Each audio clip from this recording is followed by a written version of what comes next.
Right now, there is a silent calculation happening inside your head.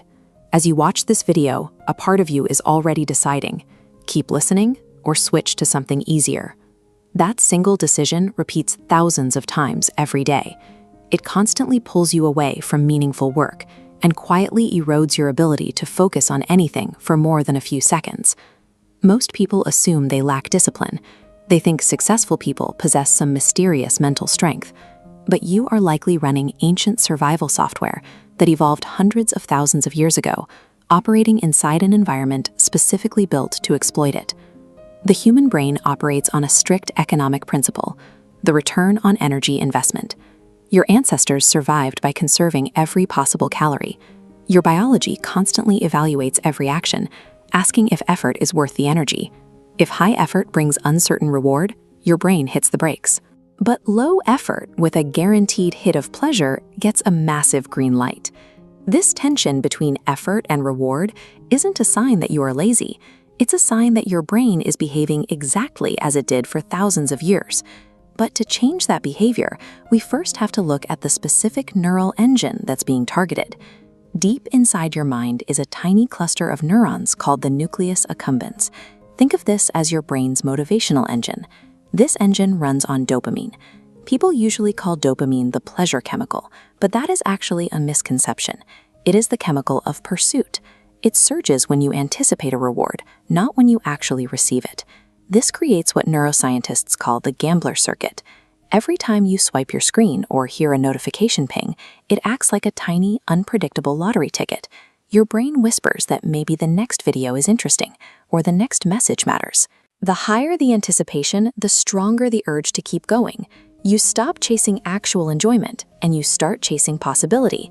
This explains why you can spend 3 hours mindlessly scrolling on your phone without actually enjoying a single minute of it. These platforms do not keep your attention by giving you what you want. They keep your attention by ensuring you never stop searching. When you expose your brain to constant extreme stimulation, it protects itself. It adapts. This style demonstrates downregulation.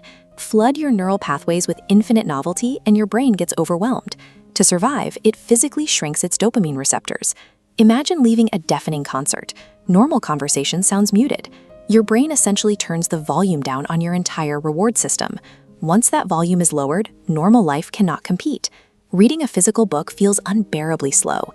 Deep, focused work feels like physical pain. Even going to the gym feels impossible. You haven't lost your willpower. The ordinary rewards of life simply cannot be heard over the deafening noise of your phone. Instead, you have developed a biological tolerance. But there is a way out. Your brain is highly plastic. It constantly reshapes itself based on whatever actions you repeat. If you practice distraction, it becomes automatic. If you practice focus, focus becomes automatic. To reverse the damage, you must initiate a reset. Most people call this a dopamine detox. The standard protocol requires removing your highest sources of artificial hyperstimulation for 7 days. The goal is not to eliminate dopamine. Dopamine is essential for life.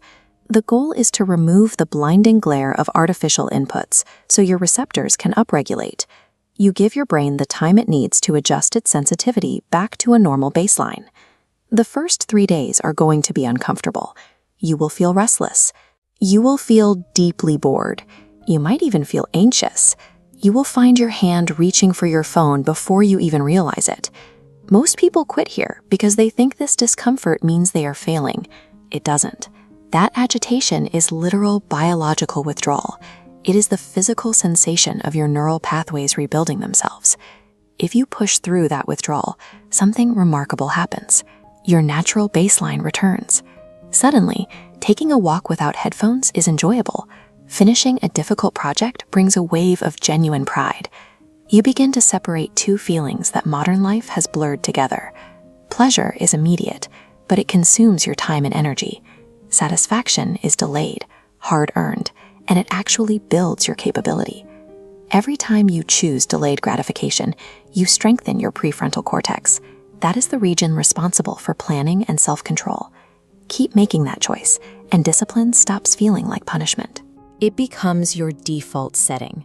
So here is your assignment. Identify your biggest source of empty, low-effort stimulation. Delete the app, move the console, block the site. For the next 7 days, replace that time with something slow. Read, cook, exercise. We often mistake mindless consumption for freedom, but if your impulses and an algorithm control your choices, you are not free. Real freedom is the ability to choose what actually matters, especially when it requires effort. Training your brain to value earned satisfaction over easy hits is what restores your ability to do things that actually matter to you. It is a return to the focus we were always meant to have. Drop a comment below with the one thing you are cutting out this week.